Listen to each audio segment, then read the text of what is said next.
ফেসবুকে আজকাল নতুন ট্রেন্ড বেরিয়েছে জিবলি ইমেজ আর্ট। সেটা কম বেশি সবাই জানো। তো সেটা কিভাবে তৈরি করতে হয় সেটাই আজকে তোমাদের সাথে শেয়ার করব। প্রথমে ফোনের প্লে স্টোরটা ওপেন করে নিতে হবে। সেখানে সার্চ বারে গিয়ে সার্চ করতে হবে চ্যাট জিপিটি। তো চ্যাট জিপিটি সার্চ করলে এখানে অ্যাপ চলে আসবে। তো আমার এখানে অ্যাপটা ডাউনলোড করা আছে আগের থেকেই, সেই জন্য আপনাকে ওপেন দেখাচ্ছে। তো তোমাদের ওখানে ইনস্টল করে নেবে। ইনস্টল করে তো এই পেজটা ওপেন হয়ে যাবে। এই পেজটা ওপেন হওয়ার পর এখানে ফটোস অপশানে ক্লিক করবে। ফটোস অপশানে ক্লিক করার পর তোমরা যেই ইমেজটাকে জিবলি আর্টে কনভার্ট করতে চাইছো সেই ইমেজটাকে আগে সিলেক্ট করে নেবে। তো আমি এখানে এই ইমেজটাকে জিবলি আর্টে কনভার্ট করতে চাইছি। তো ছবিটার উপর আগে ক্লিক করে এখানে ডান করে নেবে।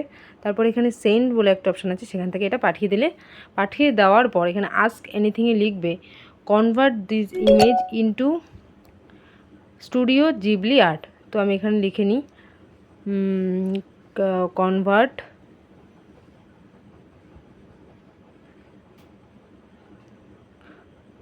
Convert this image into studio Ghibli art. তো এইভাবে লিখে নিলে, লিখে নেওয়ার পর এখানে সেন্ড অপশানে ক্লিক করে দেবে। তারপর ওয়েট করতে হবে, অনেকক্ষণ ওয়েট করতে হবে প্রায়। তো হোম পেজটা এইভাবে করেই রেখে দেবে। যদি অন্য কিছু ক্লিক করো তাহলে কিন্তু ছবিটা আর হবে না। তো যতক্ষণ এখানে ওয়েট করতে বলবে ততক্ষণই তোমাদেরকে ওয়েট করে যেতে হবে।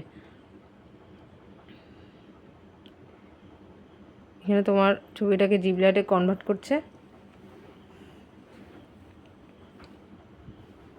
ফোনটাকে এভাবে করেই বসে থাকতে হবে যতক্ষণ না পর্যন্ত এটা জিবলি আর্টে কনভার্ট হয়।